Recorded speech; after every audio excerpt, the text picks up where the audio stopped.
नमस्कार विद्यार्थी मित्रांनो, आज आपण या भागामध्ये इफेक्टिव्ह रायटिंग स्किल प्रभावी लेखन कौशल्य काय आहे याबद्दल आपण शिकणार आहोत। विद्यार्थी मित्रांनो, शाळेमध्ये किंवा महाविद्यालयामध्ये अभ्यास म्हटला की आपल्याला सातत्याने लिहावं लागत असते। आपल्याला आपल्या परीक्षेमध्ये सुद्धा पेपरमध्ये प्रश्नांची उत्तरे लिहायची असतात। त्याच प्रकारे आपला जो दररोजचा गृहपाठ असतो तो सुद्धा आपल्याला लिहायचा असतो। आणि त्याशिवाय वर्गामध्ये जेव्हा आपल्याला शिक्षक शिकवत असतात किंवा तुम्ही एखादी गोष्ट जेव्हा कधी पण अभ्यासता तेव्हा तुम्हाला त्या गोष्टी तुमच्या वहीमध्ये नोंदवण्यासाठी त्या लिहून घ्यायच्या असतात। त्यामुळे विद्यार्थी दशेमध्ये म्हणा किंवा एखाद्या परीक्षेची तयारी करताना किंवा जीवनामध्ये क्षणोक्षणी आपल्याला लिहिण्याची आवश्यकता सतत भासत असते। त्यामुळे आपल्याकडे चांगल्या प्रकारचं लिहिण्याचं कौशल्य आपण प्राप्त करून घेतलं पाहिजे। स्पर्धा परीक्षेची तयारी करत असताना किंवा जीवनामध्ये विशिष्ट क्षेत्रामध्ये तुम्हाला यश प्राप्त करायचं जर असेल आणि त्यातही तुम्ही जर अधिकारी बनणार असाल किंवा तुम्हाला अकॅडमिक्समध्ये टीचिंग प्रोफेशनमध्ये किंवा अशा ठिकाणी की ज्या ठिकाणी तुम्हाला लिहिण्याचं काम जास्ती पडेल अशा ठिकाणी तुम्हाला हे कौशल्य अतिशय प्रगत तुम्ही विकसित केलं पाहिजे। त्यासाठी या ठिकाणी आज आपण प्रभावी लिहिण्याची कौशल्य काय आहेत, लेखन कौशल्य काय आहे प्रभावीपणे त्याबद्दल आपण माहिती जाणून घेणार आहोत। आता इफेक्टिव्ह रायटिंग स्किल जर आपण विचार केला तर इफेक्टिव्ह रायटिंग अचीव्ज द रायटर्स गोल। लेखकाला किंवा लिहिणाऱ्याला काय म्हणायचं आहे हे जर आपल्याला निश्चितपणे जर लोकांच्या समोर मांडलं गेलं पाहिजे असं वाटत असेल तर आपण प्रभावी लिखाण आपल्याला करता आलं पाहिजे। Effective writing goals can be set by the writer or the teacher or throughout the collaborator between the writers, teachers and the peers. जे आपल्याला लिहायचं आहे लेखकाला किंवा आपल्याला जे काही लिहायचं आहे यामध्ये त्याच्यामध्ये एक आंतरसंबंध असला पाहिजे। म्हणजे लिहिणारा, वाचणारा किंवा शिक्षक किंवा ते प्रेझेंट करणारा किंवा त्याच्याबद्दलचं ते छापणारा किंवा संपादक अशा प्रकारचे वेगवेगळे लोक जर त्या लिखाणा संबंधित असतील तर त्यांच्यामध्ये एक आंतरसंबंध असला पाहिजे। अशा प्रकारे आपल्याला जर लिहायचं असेल तर त्यासाठी तुम्हाला प्रभावी लिहिण्याचं कौशल्य जे आहे, लेखन कौशल्य जे आहे ते हस्तगत केलं पाहिजे।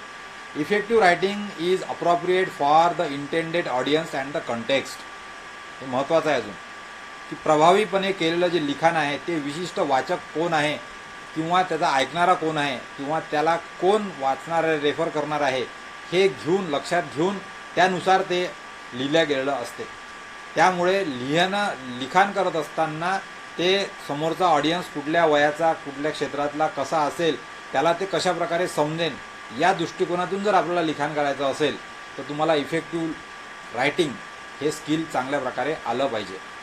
Effective writing presents the idea in a way that clearly communicates the writer intended meaning and the context. आपण एखाद्या गोष्टीला प्रभावीपणे केलेलं लिखाण तेव्हाच म्हणू शकतो जेव्हा लेखकाचा उद्देश किंवा ते लिहिणाऱ्याचा उद्देश हा योग्य प्रकारे त्यातून दिसून येतो आणि जी योग्य माहिती त्या लेखकाला आपल्या लिखाणातून किंवा विद्यार्थ्याला आपल्या उत्तरातून मांडायची आहे ती माहिती योग्य त्या व्यक्तीसमोर ताबडतोब पोहोचू शकते। आणि अशा प्रकारचं लिखाण आपल्याला परीक्षेमध्ये सुद्धा विशेषतः करून आर्ट, कॉमर्स आणि अशा प्रकारचे जे विद्यार्थी आहेत ज्यांना परीक्षेमध्ये दीर्घोत्तरी प्रश्नांची उत्तरं लिहावी लागतात, आपल्या MPSC UPSCच्या स्पर्धा परीक्षेमध्ये सुद्धा काही दीर्घोत्तरी उत्तरांचे प्रश्न असतात। अशा ठिकाणी तुम्ही जे लिहित आहात ते मुद्देसूद आणि समोरच्याला कळेल असं आणि तुम्हाला जे म्हणायचं आहे ते थोडक्या शब्दामध्ये त्यांच्याकडे प्रभावीपणे मांडल्या जाईल अशा प्रकारे जर तुम्हाला लिहायचं असेल तर तुम्हाला स्वतःमध्ये प्रभावी लिहिण्याचं जे कौशल्य आहे ते विकसित केलं पाहिजे। The writer's idea are well organized and clear to the reader and extensively effectively. हे महत्त्वाचं आहे की इफेक्टिव्हली प्रभावी केलेलं जे लेखन असते, इफेक्टिव्ह रायटिंग जे असते, इफेक्टिव्ह रायटिंगमुळे लेखकाला किंवा त्या लिहिणाऱ्याला जे म्हणायचं आहे, जो काही त्याला संकल्पना मांडायची आहे किंवा जे काही कंटेंट त्याला मांडायचा आहे, जो काही मजकूर त्याला आपल्याला सांगायचा आहे तो विशिष्ट पद्धतीने त्या ठिकाणी मांडला गेलेला असला पाहिजे, तो वाचकाला स्पष्ट असला पाहिजे आणि त्याच्यातून प्रभावीपणे त्या वाचकावर जी गोष्ट सांगायची आहे ती गोष्ट त्याच्यापर्यंत पोहोचली पाहिजे आणि यासाठी इफेक्टिव्ह रायटिंग कौशल्य हे अतिशय महत्त्वाचं ठरते. त्याचप्रकारे effective writing एलिसिट्स the intended response from the reader. तुम्ही जे लिहिलेलं आहे ते वाचल्यानंतर त्यावरून बरोबर त्या वाचकाचा प्रतिसाद आपल्याला प्राप्त होतो किंवा त्या वाचकाकडून तुम्हाला प्रतिक्रियासुद्धा मिळवता येतात. अशा प्रकारचं लिखाण जे आहे हे इफेक्टिव्ह प्रकारचं लिखाण असते, प्रभावी पद्धतीने केलेलं लिखाण असते आणि त्यामुळे त्यातून जो मजकूर संदेश किंवा जी माहिती जी वाचकांपुढे लेखकांनी मांडलेली असते, शिक्षकांनी आपल्या नोट्सद्वारे किंवा आपल्या लिखाणाद्वारे मांडलेली असते, ती विद्यार्थ्याला किंवा वाचकाला चांगल्या प्रकारे कळते. आणि या सगळ्या उद्देशांना आपल्याला जर सफल करायचं असेल किंवा विद्यार्थी जीवनामध्ये पण आपल्याला एक महत्त्वाचं चॅलेंज असते की दरवर्षी आपल्याला महाविद्यालयीन परीक्षा किंवा शाळा कॉलेजेसच्या परीक्षा अशा प्रकारच्या परीक्षा द्यायच्या असतात, ज्या ठिकाणी आपल्याला आपली उत्तरं पॅरेग्राफच्या स्वरूपामध्ये लिहायची असतात. अशा प्रकारे आपल्याला त्या ठिकाणी तुमचं जे लिखाण आहे ते प्रभावी लिखाण असलं पाहिजे. यासाठी आपण विद्यार्थी दशेमध्येच हे कौशल्य स्वतःमध्ये विकसित केलं पाहिजे. हे कौशल्य विकसित करण्यासाठी पहिल्यांदा आपल्याला लिहिण्याची प्रोसेस काय आहे, what is the process of writing, ही आपण समजून घेतली पाहिजे. तर यामध्ये प्रोसेसमध्ये सगळ्यात पहिला भाग आहे प्लॅनिंग, नंतर दुसरा भाग आहे मग गोल सेटिंग, त्यानंतर तिसरी स्टेप जी आहे ती आहे ड्राफ्टिंग आणि चौथी स्टेप आहे मग इव्हॉल्युएटिंग. म्हणजे पहिली स्टेप आपली या ठिकाणी दाखवल्याप्रमाणे प्लॅनिंग, त्याच्यानंतर गोल सेटिंग, त्यानंतर तिसरी स्टेप म्हणजे ड्राफ्टिंग आणि त्यानंतर चौथी स्टेप म्हणजे इव्हॉल्युएटिंग आणि त्यानंतर मग पाचवी स्टेप रिव्ह्यूइंग आणि मग सहावी स्टेप एडिटिंग. अशा प्रकारे 6 पायऱ्यामधून आपल्याला लिखाणाची प्रोसेस आपली जात असते. म्हणून आपण कुठलीही गोष्ट लिहिताना किंवा प्रभावी लेखन कौशल्य शिकत असताना पहिल्यांदा ह्या 6 पायऱ्या काय आहेत याबद्दलची माहिती आपण जाणून घेऊ. लिहिण्याची जी काही पद्धत आहे, प्रोसेस आहे, प्रक्रिया जी आहे, या प्रक्रियेमध्ये महत्त्वाचं आहे ते म्हणजे प्लॅनिंग. तुम्हाला जे काही लिहायचं आहे, generate the content by gathering the information from reading, prior knowledge and taking with other to help organize the writing. तुम्हाला काय लिहायचं आहे याबद्दल पहिले तुम्ही नियोजन करणं जरुरी आहे. तुम्हाला अगोदर काय माहिती आहे, तुम्ही कुठल्या गोष्टी अगोदर वाचलेल्या आहेत किंवा तुम्ही त्याबद्दलची माहिती इतरांकडून मिळवू शकता आणि मग तुम्हाला तुमच्या लिखाणाचं जे लिहिण्याचं काम आहे त्याचं प्लॅनिंग करता येते. म्हणून उत्तर लिहिताना पहिल्यांदा आपल्याला प्लॅनिंगची प्रक्रिया त्वरित करता आली पाहिजे. आपल्या समोर प्रश्न आला की आपल्याला त्याचं काय उत्तर लिहायचं असेल याचं नियोजन आपल्याला ताबडतोब जर करता आलं तर तुम्ही पटापट तुमच्या मनातले विचार त्या ठिकाणी लिहू शकता, मांडू शकता. म्हणून प्लॅनिंग, नियोजन करणे हे महत्त्वाचं आहे. ज्यांना अशा प्रकारचे मोठ्या दीर्घोत्तरी नोट्स स्वतःच्या तयार करायच्या असतील त्यांनी ही प्लॅनिंगची प्रक्रिया पहिल्यांदा लक्षात घेतली पाहिजे. नंतर दुसरी स्टेप जी आहे, दुसरी पायरी जी आहे ती आहे गोल सेटिंग. आपल्याला लिहायचं आहे तर कशासाठी लिहायचं आहे हे पहिल्यांदा आपल्याला निश्चित पाहिजे. म्हणजे प्रश्नाचं उत्तर जर लिहायचं असेल तर प्रश्नामध्ये नेमकं काय विचारलेलं आहे पहिल्यांदा हे आपल्याला समजून घ्यावं लागेल आणि मग आपण अशा प्रकारे आपल्याला जे लिहायचं आहे त्याचा उद्देश जर आपण पहिल्यांदा ठरवला तर मग त्यानुसार तो उद्देश पूर्ण करण्यासाठी तुम्हाला लिखाण करण्याचं प्लॅनिंग करता येईल किंवा त्याबद्दलची माहिती गोळा करता येईल आणि मग तुम्हाला लिहिण्याच्या पायरीकडे वळता येईल. म्हणून कुठलीही गोष्ट लिहित असताना किंवा मोठे पॅरेग्राफ, स्वतःच्या नोट्स किंवा प्रश्नांची उत्तरे किंवा एखादा निबंध किंवा एखादा पुस्तकातला आर्टिकल, एखादा लेसन असं जर काही लिहायचं असेल तर त्यासाठी पहिल्या 2 पायऱ्या महत्त्वाच्या आहे. ते म्हणजे पहिले काय लिहायचं आहे याचं नियोजन करा, प्लॅनिंग, आणि त्यानंतर त्या लिहिण्याचा उद्देश काय आहे तो पहिल्यांदा स्वतःहून चांगला समजून घ्या. उद्देश समजला की त्या उद्देश पूर्तीसाठी मग तुम्हाला तिसरी पायरी मदत करेल ज्यामध्ये तुम्ही लिहिण्याचं काम करू शकाल. तिसरी पायरी जी आहे आपली लिहिण्याच्या प्रक्रियेमधली ती आहे ड्राफ्टिंग, म्हणजे वास्तविकपणे लिहिणे. मग select the words and the sentences that mostly accurately conveys the idea, then transcript those words into the sentences into the writing language.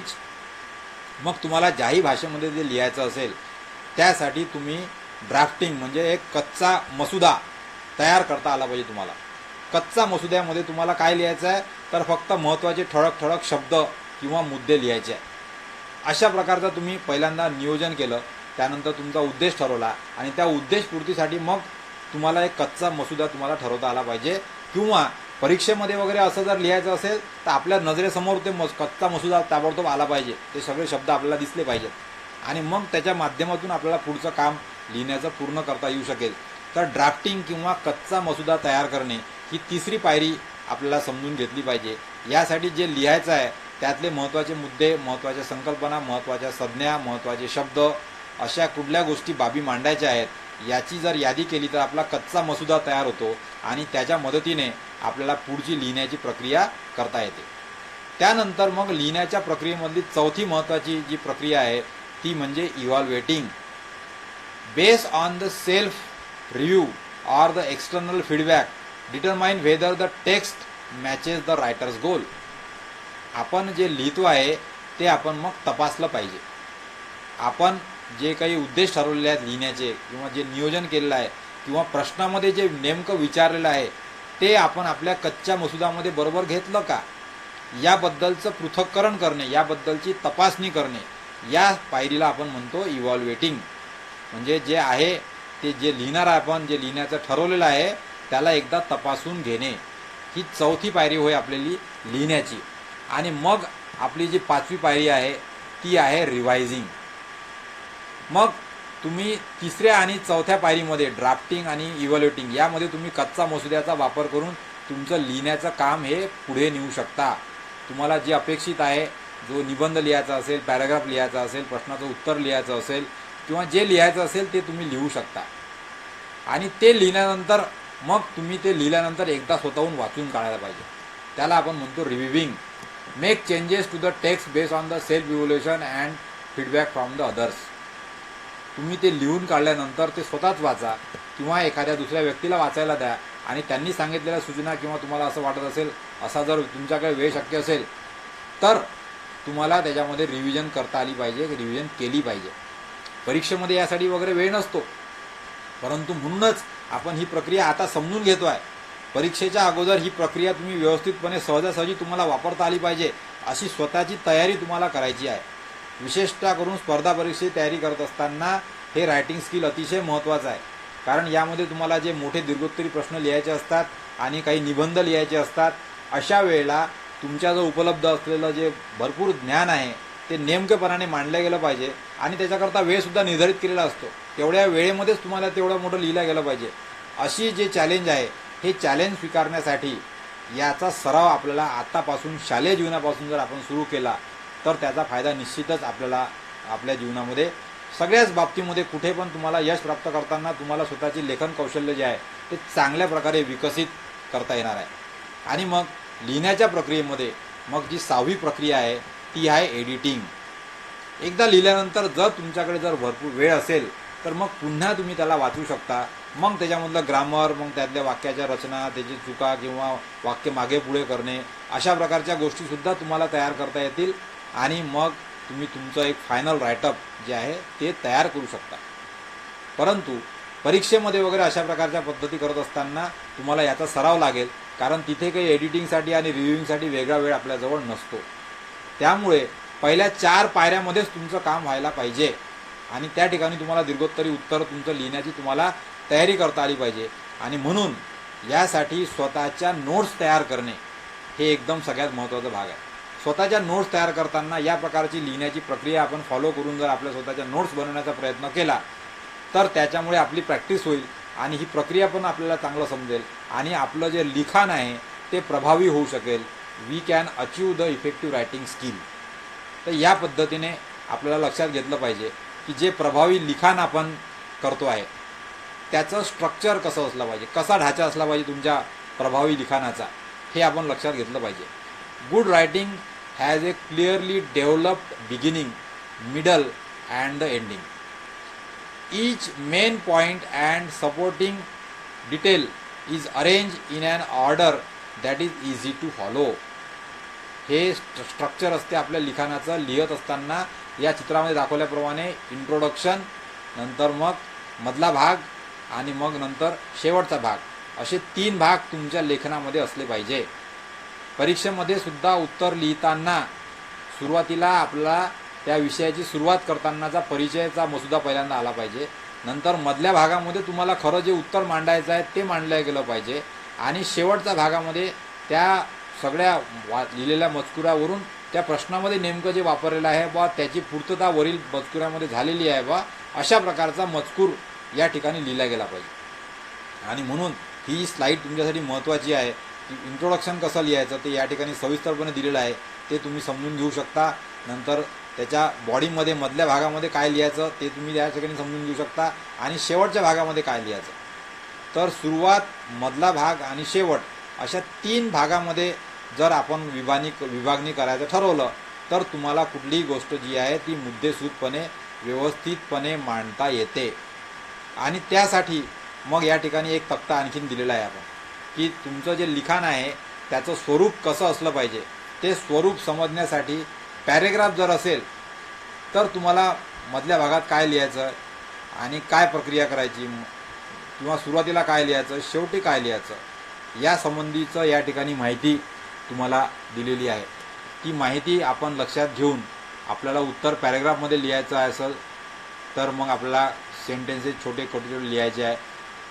निबंध लिहायचा असेल तर पॅरेग्राफ लिहायचा सुरुवातीला पहिला पॅरेग्राफमध्ये मग मधल्या भागामध्ये तुम्हाला जे काही महत्त्वाचे मुद्दे मांडायचे आहेत ते तुम्हाला या ठिकाणी लिहायचे असतील आणि मग इथे तुम्हाला निबंधाचं सविस्तर वर्णन जे आहे ते मधल्या भागामध्ये तुम्ही केलं पाहिजे.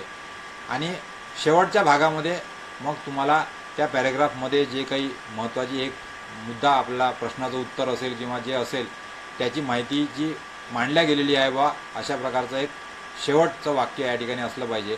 तशाच प्रकारे आपण पूर्ण ह्या निबंधामध्ये जे काही वाक्य लिहिलं असेल त्यावरून एक मोठा पॅरेग्राफ जो आपल्या पूर्ण निबंधाचा सार असेल अशा प्रकारचा निबंधाच्या शेवटी लिहिला गेला पाहिजे असतो.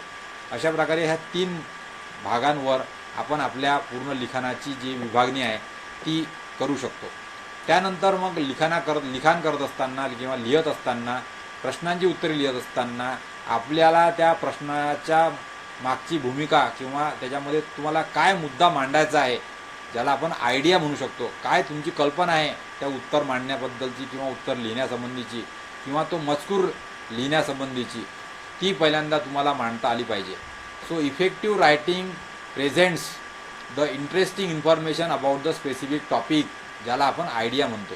प्रभावी जे लिखाण केलेलं असते ते लिखाण एक महत्त्वाची विशिष्ट आयडिया आपल्यासमोर ताबडतोब मांडत असते. The idea are thoroughly develop through the supporting details. Step by step ते आयडियाला व्यवस्थित वर्णन करून पुढे समजून सांगितलेलं असते. And these details are presented using the strong sentences and specific word. यासाठी मग छोटे छोटे वाक्य आणि क्रियाविशेषण वापरून ती जी मुख्य आयडिया आहे ती बरोबर विकसित करून समजून सांगितली जाते. अशा प्रकारे लिखाण करत असताना इफेक्टिव्ह लिखाणाचं कौशल्य आपण जर विकसित केलं तर आपल्याला जी मुख्य भूमिका त्या लिखाणातून मांडायची आहे ती आपण व्यवस्थितपणे मांडू शकतो. तर या अर्थाने आपल्याला प्रभावी लिखाण कौशल्य हे स्वतःमध्ये विकसित केलं पाहिजे. त्यानंतर प्रभावी लिखाण कौशल्य आपण त्याच गोष्टीला म्हणू शकू ज्या वेळेला त्यामध्ये एक करेक्टनेस असेल. जे तुम्ही लिहिलेलं आहे ते योग्य असलं पाहिजे, अचूक असलं पाहिजे. अशा प्रकारचा करेक्टनेस म्हणजे तुमचं जे लिखाण आहे ते प्रभावी आहे असं आपल्याला म्हणता येऊ शकेल. Good writing follows the basic standard of the punctuation, capitalisation, spelling and grammar. आपण जर इंग्रजीचा विचार केला तर इंग्रजीमध्ये तुम्हाला स्पेलिंग आणि ग्रामर आणि कॉमा, स्वल्पविराम, अनुस्वार या सगळ्या गोष्टी लक्षात ठेवावं लागेल. तसंच मराठीमध्ये लिहायचं असेल किंवा हिंदीमध्ये लिहायचं असेल तर मग आपल्याला ह्रस्व आणि दीर्घ, उकार, वेलांटी, मात्रा, वाक्य अर्ध आहे, पूर्ण आहे, प्रश्नार्थक वाक्य आहे, उद्गारवाचक वाक्य आहे, कशा प्रकारचे वाक्य आहेत या सगळ्या याचे नियम त्या लिखाणामध्ये पूर्णपणे पालन केले गेले पाहिजे. त्यालाच आपण प्रभावी लिखाण असं म्हणू शकतो. इफेक्टिव्ह रायटिंगमध्ये ह्या सगळ्या गोष्टी व्यवस्थितपणे केलेल्या असतात हे सुद्धा आपल्याला लक्षात घेतलं पाहिजे. म्हणून प्रभावी लिखाण करायचं असेल तर आपल्याला सगळे ग्रामरचे नियम, लिहिण्याचे नियम जे आपल्याला ग्रामरच्या पुस्तकामध्ये दिलेले असतात ते आपण अभ्यासले पाहिजे, समजून घेतले पाहिजे. आता हे सगळ्या गोष्टी जर आपण लक्षात घेतल्या की आपल्याला लिखाणाचं स्ट्रक्चर कसं करायचं आहे हे आपलं लक्षात घेतलं आपण आपल्याला कुठला मुद्दा मांडायचा आहे त्यानुसार आपल्याला तो मुद्दा एक्सप्लेन करण्यासाठीची माहिती आपण मिळवली आणि आपण मग त्याच्यामध्ये अचूकता असली पाहिजे, ग्रामरचे सगळे नियम पाळले गेले पाहिजे, असा करेक्टनेस आपण ठेवला तर मग आपल्याला आता प्रभावीपणे लिखाण करायला सुरुवात करता येईल. पण प्रभावी लिखाण कौशल्य म्हणजे नेमकं काय हे सुद्धा आपण समजून घेतलं पाहिजे. प्रभावी लिखाण कौशल्य, लिहिण्याचं कौशल्य हे जर आपल्याला विकसित करायचं असेल तर पहिल्यांदा आपल्याला ह्या गुण हे समजून घेतले पाहिजे की प्रभावी लिखाणाचे जे गुण आहेत त्यातला पहिला महत्त्वाचा गुण आहे एकसंघपणा. तुम्ही जे लिहिता आहात त्यामध्ये मध्येच तुमचा कुठेतरी विषय भरकटायला नको आणि मग तुम्ही दुसरं काहीतरी उदाहरण देऊन मग तुम्ही पुन्हा मूळ मुद्द्यावर जर आले तर तुमचा मूळ गाभा त्याचा बाजूला राहून जाईल, मूळ मुद्दा बाजूला राहून जाईल. आणि हे टाळण्यासाठी तुमच्या लिखाणामध्ये एकसंधपणा असला पाहिजे, कलेक्टिव्हनेस असला पाहिजे. हे महत्त्वाचं आहे इफेक्टिव्ह रायटिंग स्किलच्या बाबत. दुसरं आहे की इफेक्टिव्ह रायटिंग स्किल विकसित करण्यासाठी आपल्याला लिखाणामध्ये सुसंगती साधता आली पाहिजे. हार्मोनी इन रायटिंग असलं पाहिजे. म्हणजे मी सांगितल्याप्रमाणे जे सुरुवात, मध्यभाग आणि शेवट हा व्यवस्थितपणे व्हायला पाहिजे. सुरुवात छोटी, मध्यभाग मोठा आणि शेवट पुन्हा त्यापेक्षा थोडा छोटा पण सुरुवातीपेक्षा थोडा मोठा, अशा क्रमाने तुम्हाला ते सुसंगती साधता आली पाहिजे. आणि एक एक वाक्य, एक एक संकल्पना पुढे पुढे जाऊन तुम्ही त्या गोष्टी वर्णित केल्या पाहिजे. नाहीतर एक वाक्य वेगळ्या संकल्पनेचं दुसरं वाक्य आणि सगळ्या संकल्पना मग एकामेका सरमिसळ करून जर तुम्ही ते लिहायला सुरुवात केली तर जरी सगळे मुद्दे तुम्ही त्या लिखाणामध्ये मांडले असतील पण त्यामध्ये हार्मोनी नसल्यामुळे वाचकाला ते बरोबर समजणार नाही किंवा तपासणाऱ्याला ते समजणार नाही. जो त्याला ते वाचून राहिलेला आहे त्याला ते एका वेळेला ताबडतोब त्यातून अंडरस्टँडिंग व्यवस्थितपणे होणार नाही. आणि म्हणून त्यासाठी सुसंगती तुम्हाला साधता आली पाहिजे. म्हणून सोप्यापासून कठीणपर्यंत नेत असं करून तुम्हाला एखादी गोष्ट वर्णन करता आली पाहिजे लिहित असताना. So harmony is important for effective writing skill. त्यानंतरचं महत्त्वाचं कौशल्य आहे ते म्हणजे इम्पॉर्टन्स. तुम्हाला कुठला महत्त्वाचा मुद्दा वर्णित करायचा आहे तुमच्या लिखाणामध्ये हे सतत लिहिताना लक्षात ठेवलं पाहिजे. इफेक्टिव्ह रायटिंग स्किलमधलं इम्पॉर्टन्सवर भर देणे हे एक महत्त्वाचं कौशल्य आहे. जर आपण असं इम्पॉर्टन्सवर लक्ष ठेवलं नाही तर मग इतरचे अतिरिक्त उदाहरणं देण्यामध्ये आपलं जे लिखाण आहे ते रटाळवाणं होऊ शकेल आणि त्याला जास्त लांबी लागेल, जास्त वेळ लागेल लिहायला आणि मग आपल्याला कमी वेळेमध्ये मुद्देसूदपणा लिहायचं जर असेल तर ते आपल्याला शक्य होणार नाही. म्हणून इम्पॉर्टन्सला महत्त्व दिलं गेलं पाहिजे. महत्त्व जे आहे या लक्षात ठेवून तुम्हाला लिहिण्याचं तुमचं कार्य पुढे नेलं पाहिजे. तर हे तिसरा महत्त्वाचा गुण आपल्याला लक्षात घेतला पाहिजे प्रभावी लिखाण कौशल्य विकसित करत असताना. त्यानंतर चौथं आहे स्पष्टता, क्लिअरनेस. तुम्ही जे लिखाण करताय त्यामध्ये साधे वाक्य वापरा, सिंपल वाक्य वापरा. आपलं लिखाण चांगलं वाटलं पाहिजे म्हणून त्याच्यामध्ये काहीतरी वेगळे कॉम्प्लिकेटेड शब्द, नवीन असे काहीतरी कठीण शब्द वापरण्यामधून आपल्याला ते लिखाण कॉम्प्लिकेटेड करायचं नसते.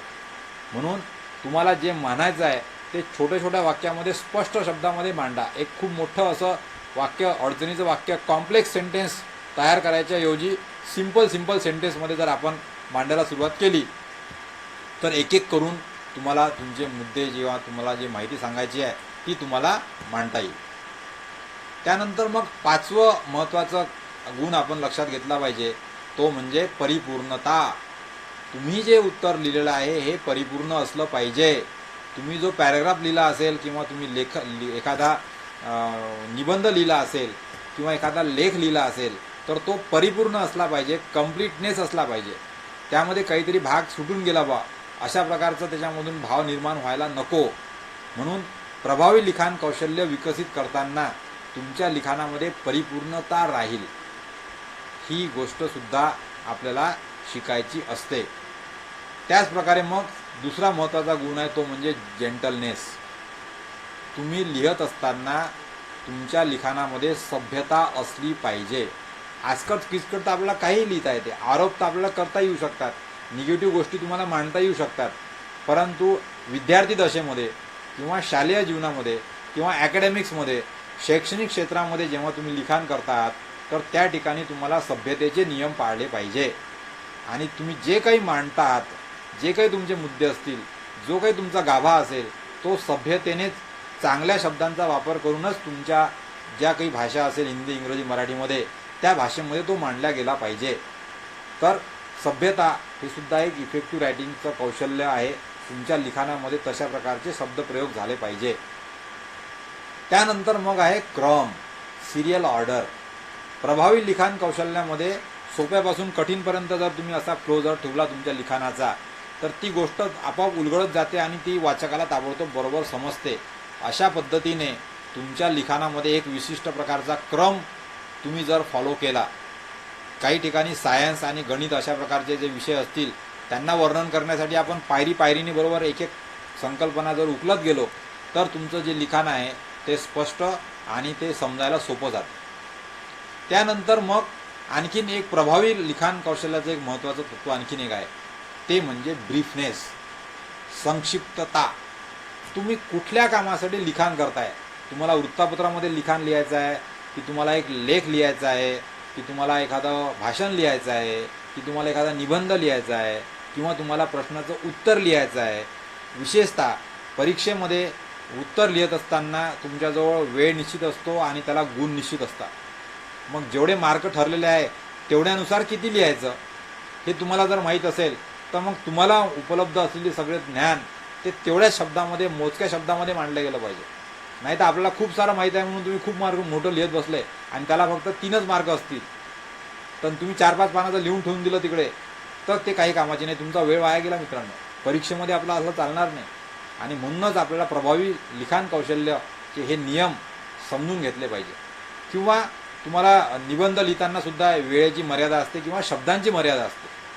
त्यामुळे तेवढ्याच शब्दांमध्ये तुम्हाला मांडायचे सगळे मुद्दे तुम्हाला लिहिता आले पाहिजे. म्हणून काही वेळा तुम्हाला जरी अधिकचं ज्ञान असेल, तुमच्याजवळ अधिक रेफरन्सचे पुस्तकं असतील, त्यातून तुमची स्वतःच्या तुम्ही नोट्स किंवा भाषण किंवा लेख किंवा एखादा निबंध तयार करत असाल, परंतु त्या ठिकाणी संक्षिप्तता, ब्रीफनेस हा जर पाहिजे असेल तर तो तुम्हाला तुमच्या लिखाणामध्ये वापरता आला पाहिजे. या पद्धतीने इफेक्टिव्ह रायटिंगचे हे सगळे गुण जे आहे हे आपल्यामध्ये आपण जागवले पाहिजे. आणखीन काही नियम आहेत की जे प्रभावी लिखाण कौशल्यासंबंधी आपण लक्षात घेतले पाहिजे. ते म्हणजे अननेसेसरी कंटेक्स्ट, ज्याची आवश्यकता नाही अशा गोष्टी विनाकारण त्या ठिकाणी आपल्या उत्तराची लांबी वाढवण्यासाठी मांडू नका. बऱ्याच वेळा विद्यार्थ्यांना अशी सवय असते की आपल्याला आपलं उत्तर मोठं दिसलं पाहिजे यासाठी मग विनाकारणच्या गोष्टी पण त्या ठिकाणी जास्तीच्या त्या ठिकाणी लिहून ठेवलेल्या असतात. तर ही चुकीची सवय आहे विद्यार्थी मित्रांनो. तुम्ही नेमकं मोजकं योग्य शब्दामध्ये कसं लिहू शकता याची सराव तुम्हाला केला पाहिजे. आणि म्हणूनच आपण या ठिकाणी प्रभावी लिखाण कौशल्य काय आहेत ते या ठिकाणी समजून घेत आहोत. त्याशिवाय प्रभावी लिखाण जेव्हा आपण म्हणतो तेव्हा त्यामध्ये अचूकता असली पाहिजे. तुम्ही ज्या काही संख्या मांडता, त्या तुम्ही फॅक्ट त्या ठिकाणी सांगता, ज्या महत्त्वाच्या बाबी तुम्ही त्या ठिकाणी सांख्यिकीय पद्धतीने किंवा विशिष्ट वाक्याच्या माध्यमातून तुम्ही मांडता आहात, तर त्या सत्यावर आधारित असल्या पाहिजे, त्या ॲक्युरेट असल्या पाहिजे. जितके तुमच्या लिखाणामधल्या संख्यांची माहितीची जी अचूकता जास्त असेल तितकं तुमचं लिखाण जे आहे ते प्रभावी वाटेल लोकांना. आणि जर तुम्ही मोगम जर अशा गोष्टी मांडल्या तर अप्रॉक्झिमेट गोष्टी मांडण्यामध्ये तुमच्या लिखाणावर लोकांचा विश्वास लवकर बसत नाही. कारण की तुमची लिखाणाची शैली तुम्ही त्यामध्ये तशी ठेवलेली आहे. म्हणून ॲक्युरसीची सवय आपण लिहिताना लक्षात ठेवली पाहिजे. जितक्या गोष्टी आपल्याला अचूकतेने मांडता येतील त्या सगळ्या अचूकतेने मांडल्या पाहिजे. आणि जिथे शक्य नसेल तशा प्रकारे त्याचा उल्लेख करून मग तुम्हाला त्या गोष्टी सांख्यिकीय पद्धतीने मांडायच्या असतील तर त्या तुम्ही मांडल्या पाहिजे. त्यानंतर एखाद्या लिखाणाला प्रभावी लिखाण असं जर आपल्याला म्हणायचं असेल तर प्रभावी लिखाण होण्यासाठी त्यामध्ये भारदस्त भाषेचा वापर केला गेला पाहिजे. प्रॉपर लँग्वेज, त्यामध्ये मराठी असेल तर मग सगळे शब्द मराठीमधलेच असले पाहिजे. त्यामध्ये इंग्रजी आणि हिंदी शब्दांची सरमिसळ त्यामध्ये नको. उलट असंच इंग्रजीमध्ये असताना त्या ठिकाणी इंग्रजीतले योग्य शब्दच त्या ठिकाणी बरोबर मांडले गेले पाहिजे. अशा प्रकारे भारदस्त भाषेचा वापर जर केला तर तुमचं लिखाण हे प्रभावी होऊ शकते. त्यानंतर मग आहे रिडेबिलिटी, वाचनीयता. जाणून बुजून आपण क्लिष्ट लिखाण जर केलं तर मग ते वाचकाला वाचनीय वाटत नाही. त्याच्यामध्ये क्रम जर नसेल, सुसंगती नसेल, हार्मोनी नसेल, स्टेप बाय स्टेप करून त्याच्यामध्ये गोष्टींची उकल केली नसेल तर मग त्या लिखाणाला तुम्हाला इफेक्टिव्ह रायटिंग असं म्हणता येणार नाही. कारण इफेक्टिव्ह रायटिंग जी असते ही नेहमी वाचनीय असते. बरोबर एक जिज्ञासा लागते वाचकाला आणि वाचक पुढे पुढे पुढे पुढे ते वाचायसाठी करून असं तो पूर्ण लेख जो आहे तो शेवटपर्यंत वाचून पूर्ण करतो, किंवा तुमचं उत्तर असेल तर तपासणारा शिक्षक पूर्ण उत्तर वाचतो, किंवा तुम्ही निबंध लिहिला असेल तर तो पूर्ण निबंध योग्य पद्धतीने वाचला जातो. आणि अशा प्रकारची क्रिया होण्यासाठी तुम्ही जे लिहिलेलं आहे ते रिडेबल आहे की नाही हे सुद्धा आपल्याला काळजी करून लक्षात घेतलं पाहिजे. अशा प्रकारे आपल्याला हे सगळे मुद्दे जर आपण या ठिकाणी बघितलेत, हे 12 गुण आपण जर लक्ष दिले तर आपलं जे लिहिलेलं आहे त्याला आपण प्रभावी लिखाणामध्ये रूपांतरित करू शकतो. We can convert our writing into a effective writing. मग परीक्षेमध्ये जर आपण जेव्हा अशा प्रकारचं लिखाण करतो तर तिथे तुम्हाला कोणते कोणते नियम पाळले पाहिजे ते आता आपण या ठिकाणी समजून घेऊ. विद्यार्थी म्हणून किंवा स्पर्धा परीक्षेची तयारी करणारे विद्यार्थी म्हणून तुम्हाला ह्या गोष्टी जास्त उपयोगाच्या ठरणार आहेत. मग कुठले कुठले पॉईंट्स असतील for remembering for the exam answer book writing, परीक्षेमध्ये उत्तरपत्रिका लिहिण्यासाठी कुठले कुठले मुद्दे लक्षात घेतले पाहिजे ते आपण आता या ठिकाणी एक एक करून पाहणार आहोत. तर पहिला मुद्दा आहे यातला तो म्हणजे clear lettering for question number. तुम्ही जेव्हा परीक्षेमध्ये कुठल्याही प्रकारच्या दीर्घोत्तरी प्रश्नपत्रिका उत्तरपत्रिका लिहित असताना जेव्हा तुम्ही उत्तर लिहिता तेव्हा तुमचा प्रश्न क्रमांक हा सुस्पष्ट आणि एकदम वेगळा आणि ठळक ओळखू येणारा असला पाहिजे. नाही तर तो इंग्रजीतला 1 लिहिला आहे की 7 लिहिलेला आहे असं त्याच्यामध्ये गडबड व्हायला नको. त्यासाठी म्हणून प्रत्येक प्रश्नाचं उत्तर लिहिताना ते कुठल्या प्रश्न क्रमांकाचं आहे हे एकदम स्पष्ट डाव्या बाजूच्या मार्जिनमध्ये तुम्ही लिहिलंच पाहिजे. जर एखाद्या प्रश्नामध्ये ABCD असे भाग असतील तर प्रश्न क्रमांक 1A, प्रश्न क्रमांक 1B, प्रश्न क्रमांक 1C असं प्रत्येक वेळी लिहा. प्रश्न क्रमांक 1D असं लिहा. बऱ्याच वेळा मी पाहिलं नाही तर प्रश्न क्रमांक 1 A लिहितात, मग BCD लिहितात, तर कुठे दुसऱ्या प्रश्नाचं उत्तर सुरू झालं हे उत्तरपत्रिका तपासताना समजतच नाही. तर म्हणून उत्तरपत्रिकेमध्ये प्रत्येक प्रश्न क्रमांक किंवा उपप्रश्न जरी असेल तर उपप्रश्नाचा क्रमांक सुद्धा स्पष्ट टाकला गेला पाहिजे. त्यानंतर दुसरा नियम उत्तरपत्रिका लिहिताना लक्षात ठेवायचा आहे, clear start and end of the answer. तुमचं जे उत्तर आहे त्याची सुरुवात आणि त्याचा शेवट हा बरोबर त्या प्रश्नाला धरून असला पाहिजे. जो प्रश्न तुम्हाला विचारलेला आहे त्या प्रश्नाच्या अनुषंगाने तुमची उत्तराची सुरुवात झाली पाहिजे आणि तुम्ही सगळं उत्तर लिहिल्यानंतर शेवटी त्या प्रश्नाच्या अनुषंगानेच त्याचा शेवट झाला पाहिजे. अशा प्रकारे लिहिलेलं उत्तर हे प्रभावी उत्तर ठरू शकते. अर्थातच त्यामध्ये तुम्हाला महत्त्वाच्या गोष्टी काही टाकाव्या लागतील. बरेच वेळा मी आता उत्तरपत्रिका तपासताना आम्ही जेव्हा पाहतो विद्यापीठाच्या परीक्षामध्ये उत्तर तपासताना तर विद्यार्थ्यांनी ते उत्तर कशाचं लिहिलेलं आहे हे पूर्ण पॅराग्राफ संपल्यानंतर शिक्षकाला मोठ्या मुश्किलीने समजते की हे उत्तर कुठल्या भागाचं आहे.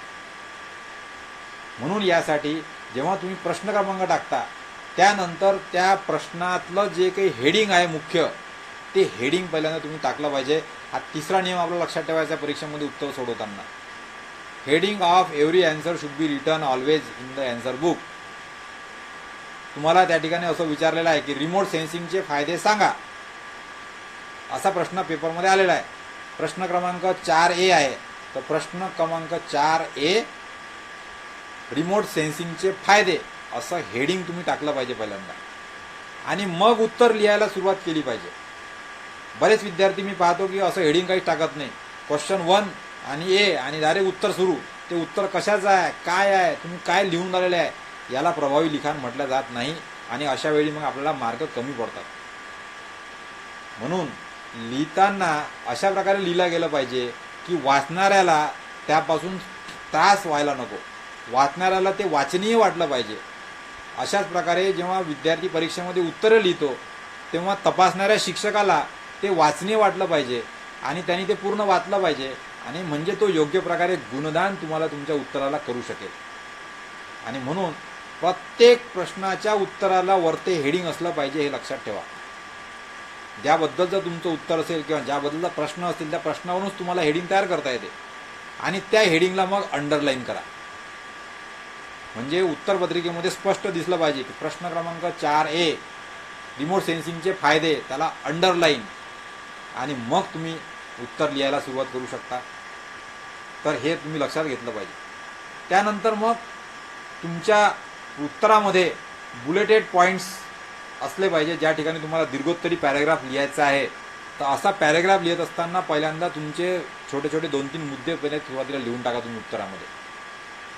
जसं की तुम्हाला आता एखाद्या याचे प्रकार लिहायचे असतील तर पहिले त्या प्रकाराचे वरते हेडिंग टाका की बुक बाइंडिंगचे प्रकार. समजा उदाहरणार्थ मग कोणत्या कुठल्या प्रकारचे बाइंडिंगचे प्रकार आहेत, 1, 2, 3, 4 अशी छोटीशी लिस्ट ते टाका. म्हणजे ते तुमचे बुलेटेड पॉईंट्स झाले. आणि मग त्यातली पहिला पॉईंट आणि त्याचं वर्णन लिहा, दुसरा पॉईंट त्याचं वर्णन लिहा, तिसरा पॉईंट त्याचं वर्णन लिहा. आणि अशा करून तुम्ही एखादा उत्तराचं लांब उत्तर तुम्ही लिहू शकता. असं प्रत्येक उत्तरामध्ये जे दीर्घ उत्तर आहेत त्यामध्ये तुम्हाला असे टॉपिक किंवा सब टॉपिक तयार करता आले पाहिजे. आणि पहिले त्या टॉपिक सब टॉपिकची लिस्ट पहिल्यांदा त्या उत्तराच्या सुरुवातीला द्यायची आणि मग एक एक त्यातलं वर्णन करायचं. अशा पद्धतीने जर तुम्ही योग्य प्रकारे उत्तर लिहिलं तर त्या उत्तराला प्रभावी उत्तर आपल्याला म्हणता येऊ शकेल आणि त्याचे चांगले मार्क तुम्हाला मिळतील. त्यानंतर 5वी गोष्ट आपण लक्षात ठेवली पाहिजे ती म्हणजे तुमच्या उत्तरामध्ये ज्या ज्या विषयांमध्ये असं शक्य असेल त्या त्या ठिकाणी तुम्ही डायग्राम आणि आकृत्या ह्या टाकल्या पाहिजे. डायग्राम, स्केचेस, चित्र अशा प्रकारच्या गोष्टी टाकल्या पाहिजेत. विशेष करून भूगोल झालं किंवा विज्ञान झालं, विज्ञानाचे सगळे विषय, अशा विषयांमध्ये आपल्याला आकृती काढण्याची प्रत्येक वेळा संधी असू शकते. तो प्रश्न ज्या संबंधी आहे त्या संबंधीचं थोडक्यात काहीतरी माहिती सांगण्यासाठीची एखादी छोटी आकृती जर तुम्ही काढली आणि त्या आकृतीला धरून तुमचं जर उत्तराचं वर्णन जर तुम्ही लिहिलं तर ते वर्णन योग्य प्रकारे समोरच्यालाही समजते आणि तुमचं उत्तर हे प्रभावी उत्तर ठरू शकते. तर हा मुद्दासुद्धा आपण लक्षात ठेवला पाहिजे. परंतु यासाठी तुम्हाला सुरुवातीला तयारी करावी लागेल. अशा कुठले कुठले प्रश्न असतील की ज्यामध्ये मला ही आकृती काढता येते, त्या आकृतींचा सराव पहिल्यांदा तुम्ही करून घेतला पाहिजे. ती आकृती एकदम चांगली आणि सुस्पष्ट आणि खूप पॉश अशी निघाली पाहिजे अशी काही आवश्यकता नसते विद्यार्थी मित्रांनो. फ्री हँडनी तुम्हाला त्या आकृतीचं एक ढोबळ मानाने स्वरूप तरी तुम्हाला जर काढता आलं, चांगलं काढता आलं तर काहीच हरकत नाही.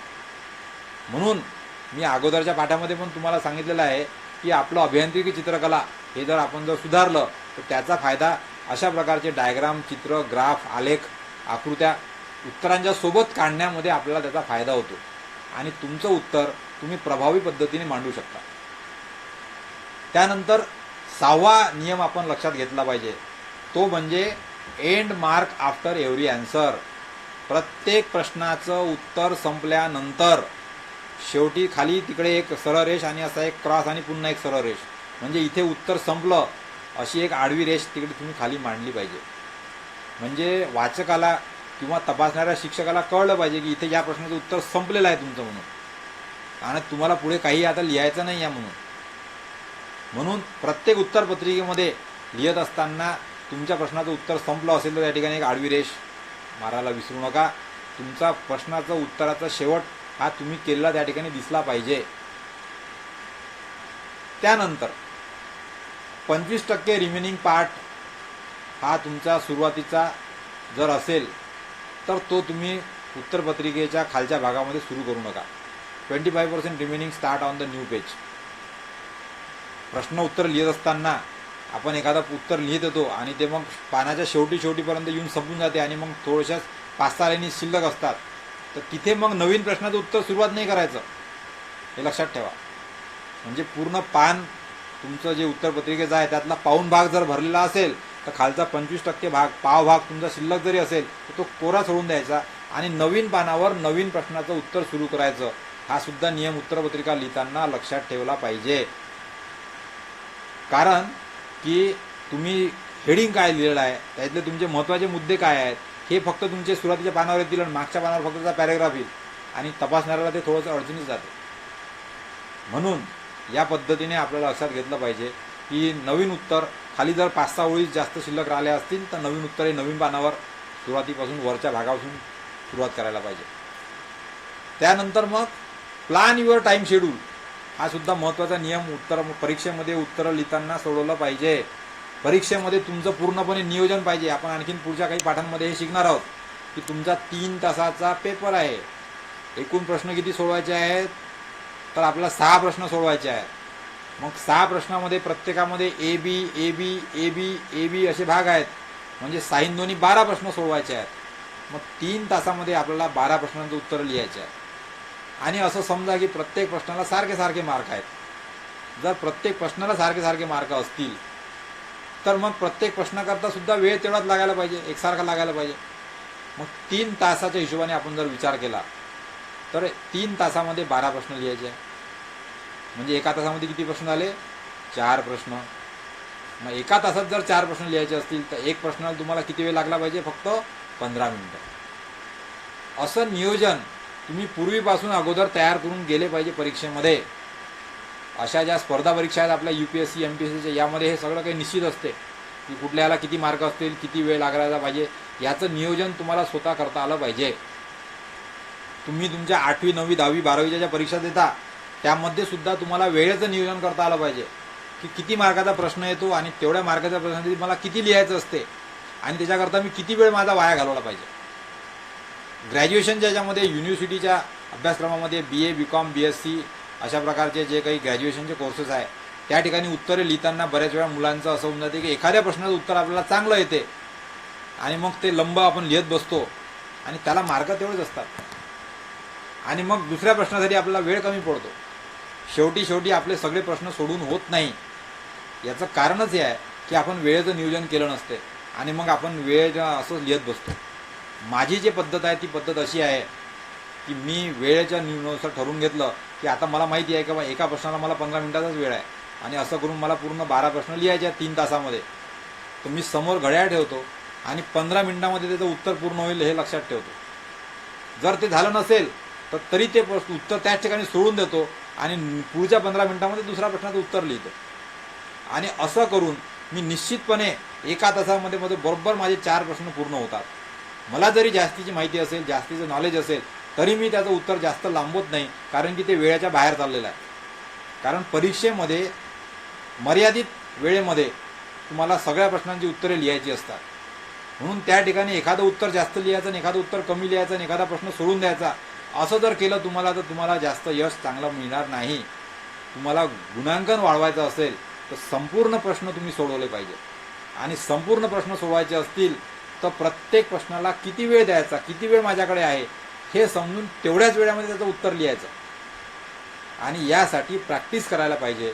आणि म्हणून जुन्या प्रश्नपत्रिकेचा वापर करून आपण असा सराव विद्यार्थ्यांनी घरी केला पाहिजे, म्हणजे तुम्हाला योग्य वेळेचं नियोजन करता यायला शिकता येईल.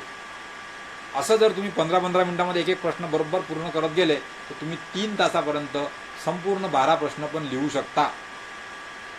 कदाचित तुम्हाला वाटेल तर एखाद्या प्रश्नाचं उत्तर थोडंसं तुम्ही कमी लिहिलं असेल तर काही हरकत नाही, परंतु 15 मिनिटात तुम्हाला लिहायचं एक उत्तर, दुसऱ्या 15 मिनिटात दुसरं उत्तर, तिसऱ्या मिनिटात तिसरं उत्तर, असं करून संपूर्ण पेपर जर तुम्ही लिहिला गेला तर त्याचा फायदा तुम्हाला परीक्षेमध्ये जास्त मार्क मिळवण्यासाठी होतो. अशा प्रकारे मी माझं उदाहरण मला माहिती आहे की त्यामुळे मग मी जे सगळे प्रश्न सोडवतो त्यानंतर मग मी स्वतःच तपासणी करतो की मला आता हे किती मार्क मिळू शकतात.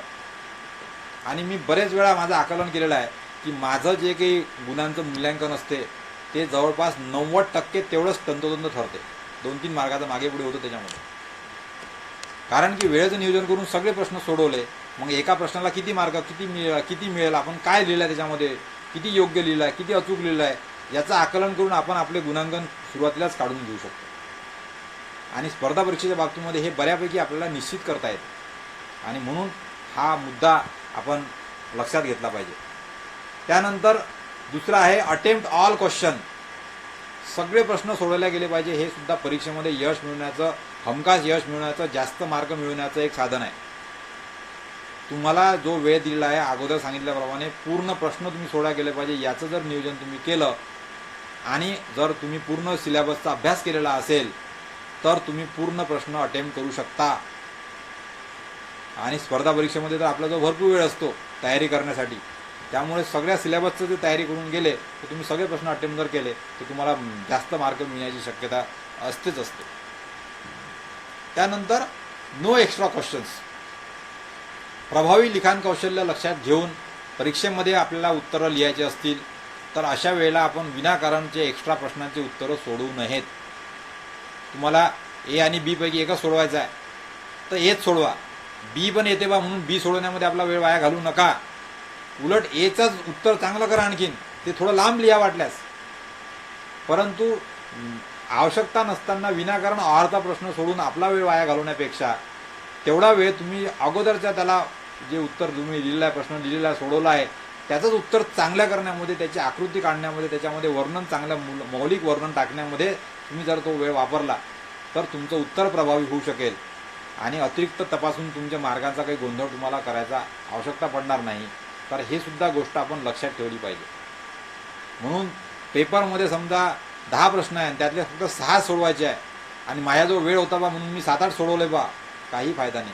तुम्ही पहिल्यांदा निर्णय घ्या की कोणते बेस्ट 6 मला सोडू शकतो मी आणि तेवढे 6 सोडवा. त्याच्यामध्ये आपला वेळ द्या, त्याला चांगलं करा आणि त्यामध्ये पूर्ण मार्क मिळवण्याचा प्रयत्न करा. एक्स्ट्रा प्रश्न लिहिला तरी तुम्हाला काही त्याचे जास्त गुणगान तुम्हाला होणार नसते. त्यातला एक प्रश्न कोणी ना कोणी तपासणारा सोडणारच आहे आणि म्हणून त्यासाठी आपला वेळ वाया न घालवता जे लिहिलेलं आहे त्याला उत्कृष्ट करण्यामध्ये आपण तो वेळ वापरला पाहिजे. त्यानंतर मग 11वा नियम आहे तो म्हणजे keep answers in serial order. हे आणखीन महत्त्वाचं आहे. प्रश्नपत्रिकेमध्ये ज्या क्रमाने प्रश्न विचारलेले आहेत त्या क्रमाने जर तुम्ही उत्तरपत्रिकेमध्ये उत्तरं सोडवले तर ते जास्त चांगलं ठरते. फक्त काही वेळेला जर तुम्ही एखादा भाग सोडला असेल तरच तो तुम्हाला प्रश्न सोडून द्यावा लागेल. परंतु जर तुम्ही पूर्ण अभ्यासक्रमाची, पूर्ण सिलेबसची तयारी केलेली आहे तर तुम्हाला सगळेच प्रश्न सोडवता यायला पाहिजे. काही ना काही प्रत्येक उत्तर तुम्हाला माहीत असलं पाहिजे. आणि म्हणून मग पहिला प्रश्न त्याचं उत्तर, दुसरा प्रश्न त्याचं उत्तर.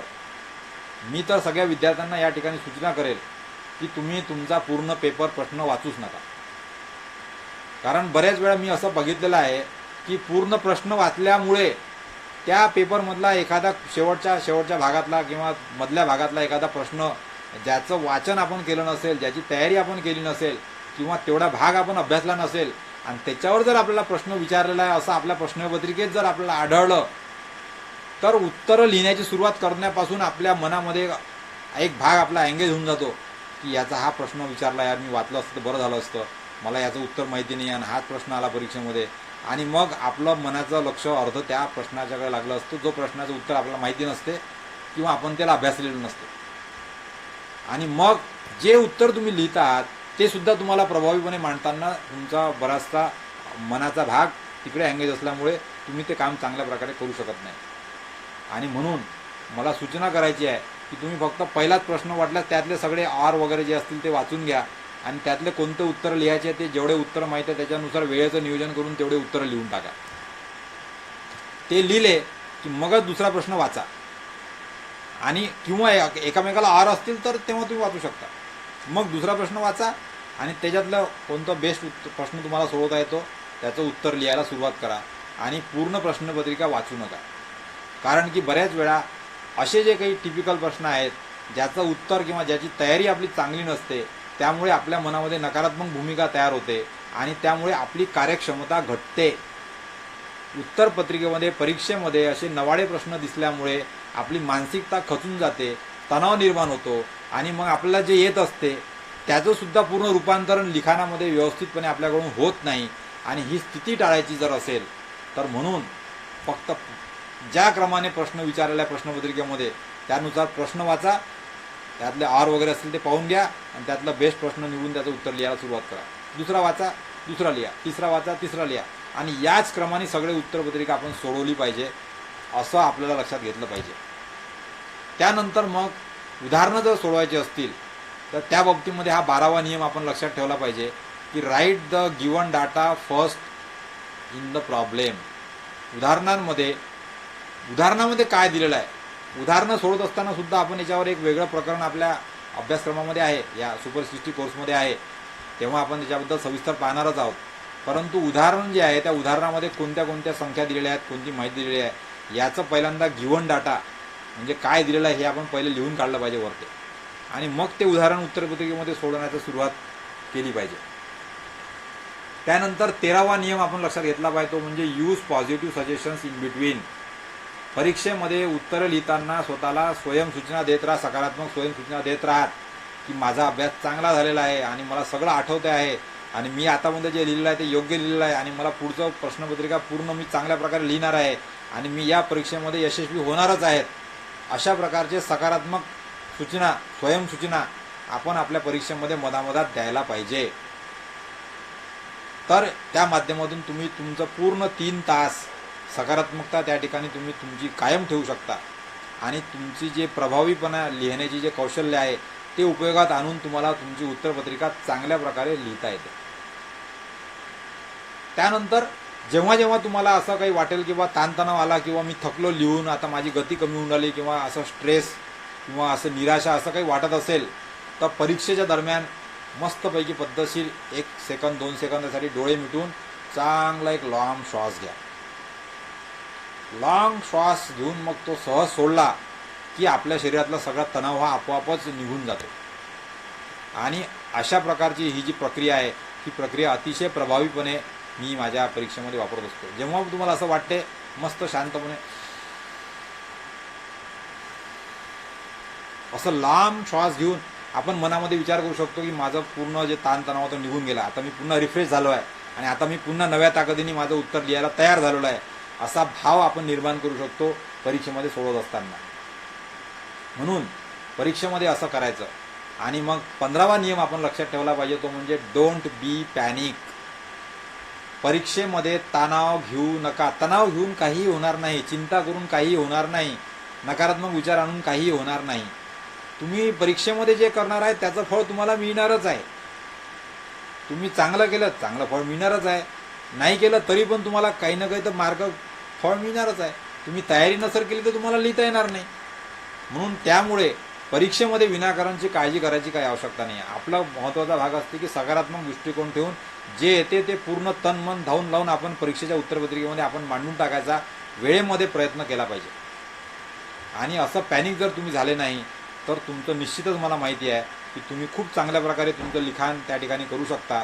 प्रभावी लिखाण तुमच्या हातून घडेल आणि तुमची उत्तरपत्रिका तपासताना त्या तपासणाऱ्या शिक्षकाला सुद्धा आनंद होईल आणि त्याच्यामुळे तुम्हाला चांगले मार्क मिळतील याची मला 100% खात्री आहे.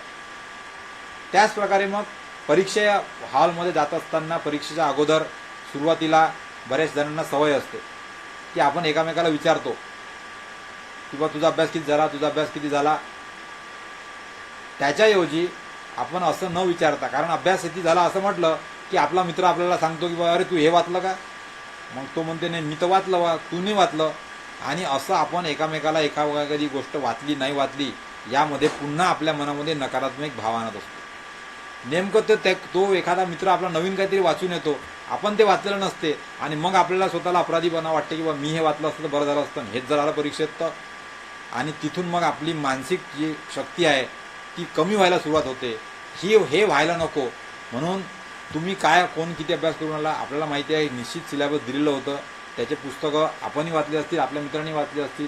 ते करण्यापेक्षा सगळ्यात महत्त्वाचं आहे की आपण आपल्या मित्रांना भेटून त्यांना अभिनंदन केलं पाहिजे की बा तुला चांगले मार्क भेटो याच्याकरता मी तुला शुभेच्छा देतो. त्याला ग्रीटिंग केलं पाहिजे, आपण त्याचं अभिनंदन केलं पाहिजे, त्याला शुभेच्छा दिल्या पाहिजे. आणि अशा शुभेच्छा तुम्ही जर दिल्या तर तुम्हाला सुद्धा तुमचे मित्र शुभेच्छा देतील. आणि परीक्षेच्या अगोदर, परीक्षा हॉलमध्ये जाऊन बसायच्या अगोदर आपली मनाची जी ताकद आहे ती कमजोर होणार नाही, सकारात्मकता आपली टिकून राहील आणि मग आपण प्रभावीपणे आपलं लिहिण्याचं जे काम आहे ते परीक्षेच्या मनामध्ये आपण पूर्ण करू शकू. अशा प्रकारचे हे सगळे नियम परीक्षेमध्ये सोडवताना आपण लक्षात घेतले पाहिजे. शेवटी आपण आता लक्षात घेतलं पाहिजे की जो प्रश्न तुम्हाला विचारलेला आहे, उत्तर लिहायच्या अगोदर प्रश्न एकदा पूर्ण काळजीपूर्वक समजून विचारून घेतला पाहिजे की त्यात काय मांडलेलं आहे. म्हणजे मुद्देसूद उत्तर लिहायला तुम्हाला सोपं जाईल.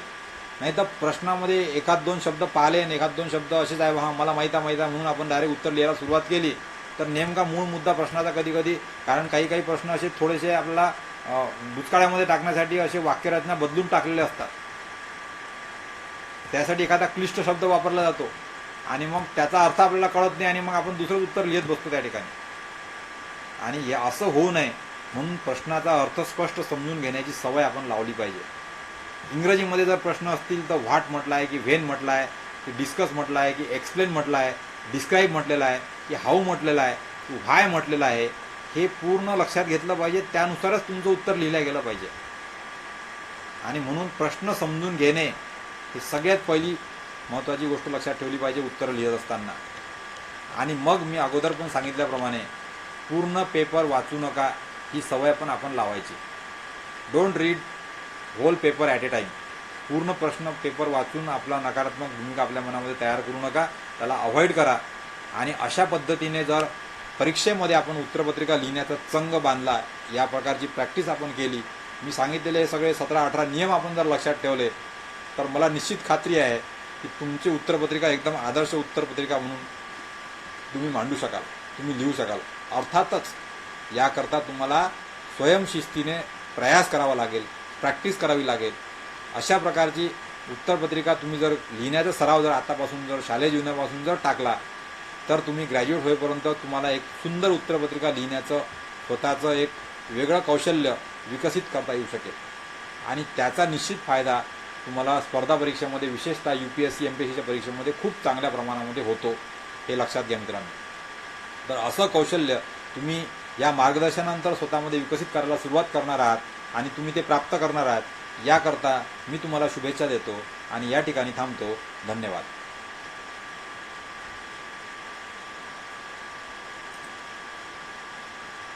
आणखीन काही नवीन गोष्टीबद्दल आपण याच्या पुढच्या पाठामध्ये पुन्हा भेटूया.